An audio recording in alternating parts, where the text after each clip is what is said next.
Galatians here. And today we're looking at really, once again, just who is attacking the gospel message in the book of Galatians, who the people are who are attacking Paul's gospel, and Paul's defense of his gospel, Paul's defense of himself.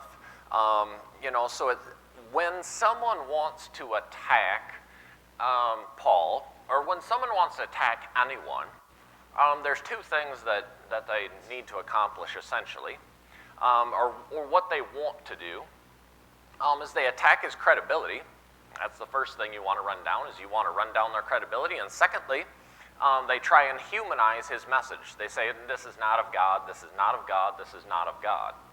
So as we're looking at this, I want to first look at the people who came into Galatia to bother the church, who came into Galatia to overthrow Paul's message of the gospel of grace through Jesus Christ. And it says in Galatians 2:4, it says, "Yet because of false brothers who were secretly brought in, who slipped in to spy on our freedom that we have in Christ." And he says that they wanted to bring us into slavery.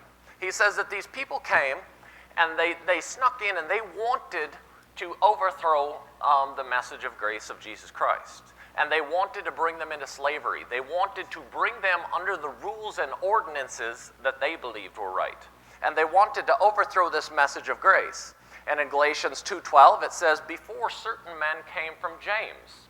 It says that Peter was eating and drinking with Gentiles. But when the party from the Pharisees, it says from the circumcision party, it says, but when the group came from the circumcision party, that Peter, who was eating and drinking with the Gentiles, it says he drew back in fear. And it says that here he was, and he was doing things that the Jews originally would have thought was a terrible thing. He was eating and drinking with Gentiles. He wasn't keeping these Mosaic ordinances and these separations from these people. But when these people came from the church of James, it says that he was in fear, and he stepped back. He's like, "Oh, I'm not doing that." And so, some people would say, well, they came from the church of James. They must be credible. No wonder the Galatians kind of separated from the gospel of grace in Jesus Christ. No wonder they turned away. James almost certainly would have been at the church in Judea. It seems as though most of the apostles stayed around in Judea. It was kind of a capital for the apostles. And they're there, and you think, well, if people came from the church of James, certainly they maybe had the power to overthrow Paul's message of grace. Certainly they had the power to do this, because wouldn't they be a special, knowledgeable people? And that they would overthrow this message. And so as we look at the book of Acts, as we go through the book of James, Luke writes a book called The Acts of the Apostles, meaning the actions the apostles took. And he just records everything they did. And sometimes it's hard to know if Luke is talking about the exact same events or the dates and the times. It's a little bit difficult. But Luke seems to record almost a perfect parallel to what happens in the church of Galatia. And if nothing else, this is a really good cross-reference for these people from James that came down and overthrew the message of gospel of grace in Galatians. So as we look in Acts, in chapter 15 and verse 1, it says, "But certain men came down from Judea," which would have been where James probably was. And it says, "Certain men came down from Judea, teaching the brothers that unless you are circumcised according to the custom of Moses, you cannot be saved." So they came down, and in the end of chapter 14, it makes it clear that they were coming down to Galatia. They were coming down to the churches of Galatia from Judea, where James would have been, and they were teaching them, "Listen, guys, Paul told you this message of grace, called in grace." They're like, "You guys better get circumcised.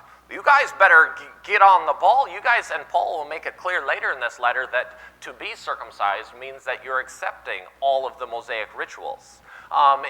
To be circumcised, Paul says you can't separate those two things. He says if you're accepting circumcision, you're accepting the whole works. So these people in Judea, They came down and they're telling the church of Galatia, no, don't listen to Paul. Don't listen to this message that he taught you. And so if we were to skip down to verse 5 in Acts chapter 15, and I hate it when people jump from verse to verse and don't follow through the whole chapter, but as we go through the book of Galatians, we will look at the entire argument that's happening here in the book of Acts and why these people came down. But in verse 5 of Acts 15, it says, "But believers who belonged to the party of the Pharisees said, 'It is necessary to circumcise the Gentiles and to command them to keep the law of Moses.'" They said, "We got to do that. We need to do this." There were people there in Judea who said, "We can't, no. This whole preaching grace to them, that's not going to fly. We need to circumcise them. We need to tell them to keep the law of Moses. We need to do that." And this is the area where these people came from. And if we skip to Acts 15:24, and this is the letter that the apostles at the church of Judea sent to the Galatians. This is what they said. It says, "Since we have heard that persons have gone out from us and bothered you with words troubling your minds, they said, know that we gave them no instructions to do that." So you say, oh, they came from the church of James. They maybe had the right to overthrow Paul's message of grace. But they say, we didn't send these people. These people took it upon themselves to say, tell you what, we're going to go ourselves. And we're going to tell them what's what. They were in disagreement with the apostles, and they said, we're going to go down, and we're going to tell them people in Galatia that they need to get in line with circumcision and Mosaic law. They said, we're going to take it upon ourselves and go and tell them. And it's going to be heavily disturbing. Can you imagine if you were trusting that you were saved by grace, and then people came in and said, no, you're not going to heaven. You need to keep all of these things. You need to do these things. It would be troubling to your mind, wouldn't it? So Paul says in verse 6 of Galatians chapter 1, he said that he was astonished that they were so quickly deserting him who called them in the grace of Christ. He says, I'm astonished that so quickly you've abandoned. He says, really, here's what happened. He says, you abandoned the Lord. He says, you abandoned him who called you in the grace of Christ. So when they abandoned the message of salvation by his grace, they abandoned the Lord. He says they left the Lord because they accepted something else besides the Lord's message. He says, and they turned to a different gospel, and he says, not that there is another gospel, but he says there are some who are there who wish to disturb you and distort the gospel of Christ, which is exactly what these people did. They came down from Judea and they disturbed them. They gave them a message that was very unsettling to their minds. They gave them a message that said, no, you're not saved. You got to do all of these things. You need to do this. So how are they going to overthrow Paul? What are they going to do so that, what if these people say, Paul didn't say that. Paul didn't teach us that. How are they going to overthrow Paul? What are they going to use? How are they going to attack his credibility, and how are they going to attack his message? And it would seem quite obvious that they said two things. We need to humanize Paul's message, say Paul isn't speaking from God. And secondly, we need to undermine his credibility. Paul was a self-seeking, self-centered, people-pleasing, say what people want to hear sort of guy. And that seems to be exactly how they attacked Paul. And Paul is going to tell them that this is not the case. Paul is going to make it very clear to them that this is not what happened. It says here in Galatians in verse 10, Paul says, so this is in argument to the arguments he probably heard. He says, am I now seeking the approval of man or of God? He says, if I were still seeking the approval of man, would I be a servant of Christ? So this is one of two things. Either he's saying, look at my life. Look at me. Would a servant of Christ, obviously you look at my life and you see a servant of Christ. Is that self-seeking, man-pleasing? Or he's saying, if I wanted to please humans, I would not choose this occupation, guys. He's saying, if I wanted to please humans, I would not be a servant of Christ, let me tell you that. And I'm not sure, but as I was looking at this, I came to the conclusion that it's possible that Paul's eyeballs were literally smashed from his skull when he arrived there. I think it's really quite possible that that is the case, because in chapter 4, Paul says, Paul is reminding them of how they perceived him when he was there preaching. Paul's reminding them of what things looked like. You know, he's feeling pretty insulted. And Paul's reminding them of how they saw him as a servant and the way that they welcomed him and the way that he was working and how he was giving to them. And Paul says to them in chapter 4, Paul is going to say, and we'll see later, that he says, if it were possible, I'm telling you guys, you would have gouged out your eyeballs and given them to me. What is he going to do with their eyeballs? You know, why would they do that? But Paul, he says that when I came to you, he's going to say in chapter 4, he's going to say, when I came to you, the condition I was in was a burden to you. You guys had to care for me. I was in pretty rough shape. He says, the condition I arrived in was not good, guys. He says, but the way you guys cared for me and the way that you saw me and who I was, the servant I was before you. Do you remember? Do you remember? So here in Acts chapter 14, this is something that took place in Galatia. It says in Acts chapter 14, 19, it says, but Jews came from Antioch and Iconium, and having persuaded the crowds, they stoned Paul and dragged him outside the city, presuming that he was dead.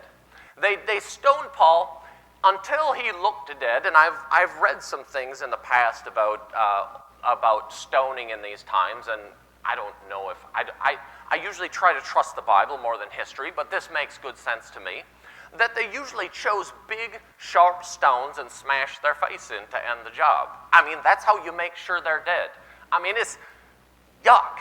I mean, this is, if you drag someone out of the city as a dead person to the dump, they, believe me, especially if you killed them with stones, they are in rough condition. I mean rough condition. If you're there preaching in that condition, your situation is certainly a burden to them. You're not in great shape.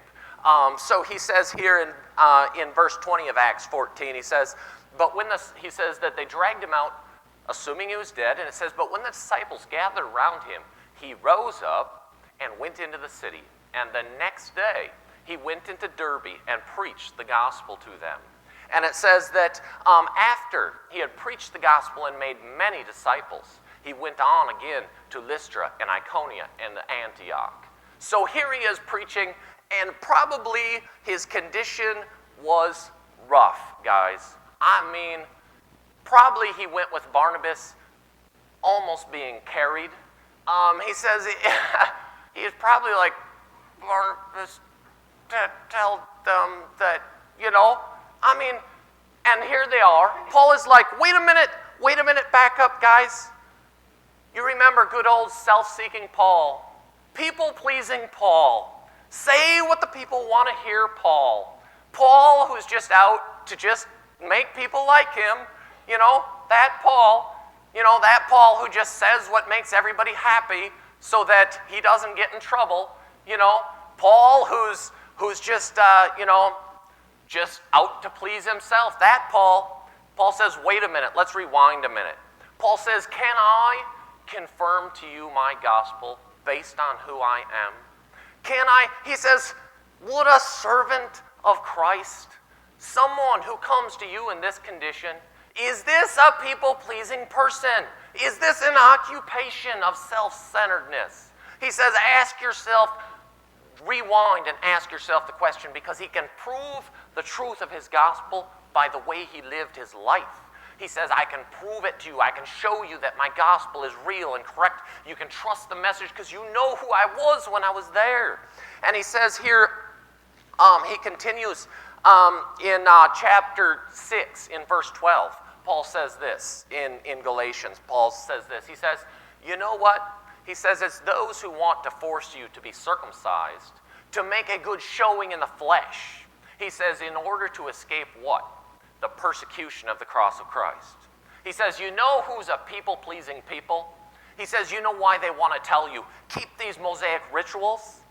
He says, because they say, just do what the Jews want us to do, because then they won't beat us up. because then they won't stone us, because then they won't kill us. You'll escape persecution if you just submit to what the Jews want us to do. Paul says, think about it. It's just the opposite. It's just the opposite. Paul says, I said what needed to be said, and I suffered as a servant of Christ. Paul ends this letter by saying, leave me alone. I bear in my body the marks of serving Christ. He says, you got to understand. Look at me. Look at who I am. Do you think that I taught you a message that was self-seeking, or do you think that God stepped in and God brought this message? Do you think that God caused me to teach this? And he says in verse 11, Paul continues, he says, I would have you know, brothers, that the gospel that is preached by me is not man's gospel. He says, let me just confirm to you in words. He says, I'm not preaching no human gospel. I'm no self-centered person, self-seeking, say what people want to hear person. Don't you realize by my life I'm a servant of Christ? He says, can't you see that in me?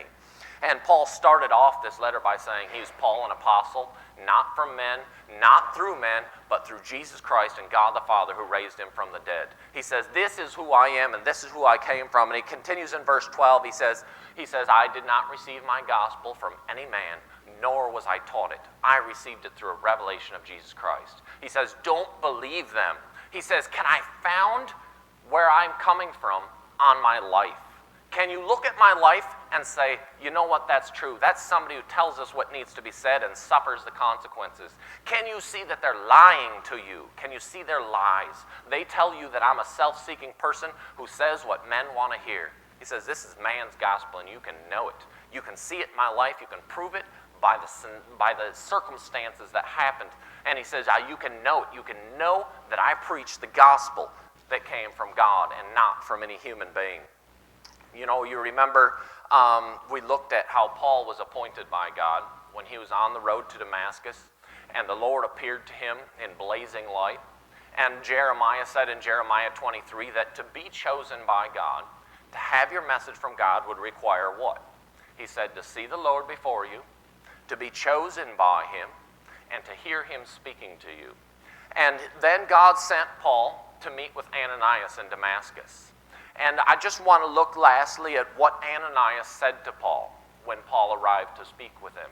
And Ananias, the Lord told Ananias, the Lord said, Ananias, go and meet with this Paul. And he says in Acts 9:15, it says, the Lord said to Ananias, go to him, for he is a chosen instrument of mine, to speak the gospel, to speak my words before the Gentiles, before kings, and before the children of Israel. God said, I chose Paul to be my mouthpiece, literally almost against his will. God made this happen. God chose him out and said, Paul, speak my word before these people. God was the one who made this happen. Paul was not speaking because of some self-centered ambition. And then Ananias finally meets with Paul in Acts 22:14, and it said, Ananias said to him, the God of our fathers has appointed you to know his will. That means that the God of our fathers made Paul knowledgeable to know the right message, the correct message, the absolute truth. He says he appointed you to know his will, to see the righteous one, to see the Lord, and to hear him speak from his own mouth. He says, Paul, God chose you. And Paul is going to make this plea throughout this letter. Listen, guys, this didn't come from me, guys. I didn't do this. God just plucked me out and said, do it, speak it. You are my chosen instrument. If anyone's going to hear the gospel and know it's correct and know it's right, God chose Paul to speak that message. God chose Paul. If there's a king that's going to hear the message, it's going to be from Paul. If there's Gentiles, if we're going to understand the message, God made Paul the knowledgeable one to speak the message. So when Paul taught the message of grace in Christ, and they attacked him, when they said, throw it out, guys, throw it out. Paul's self-seeking. Paul is human. Paul speaks as a human. Paul says no. The Lord says no. He is a chosen instrument, and you can see the proof of it just by the events that took place. Paul is going to prove that this is the message from God. So in closing today, this book is not a really easy book in some respects, because so many people are unfamiliar, most all of us honestly, are very unfamiliar with all these Jewish traditions. And we're like, what is he fighting against? What is he arguing against? What is the problems here? What's going on? And my goal is to kind of slowly bring out who the people are, what the attack is, what they're telling, and what Paul says in reply, and how we can know the truth, how we can know that this is the message from the Lord, how we can know it for sure. And I just hope that this has given you some idea of just exactly how the book of Galatians is playing out, and how we can know that we are called in the grace of Christ, and how we can know that we can trust Paul's message. So let's go ahead and close in a word of prayer. Our God and Father,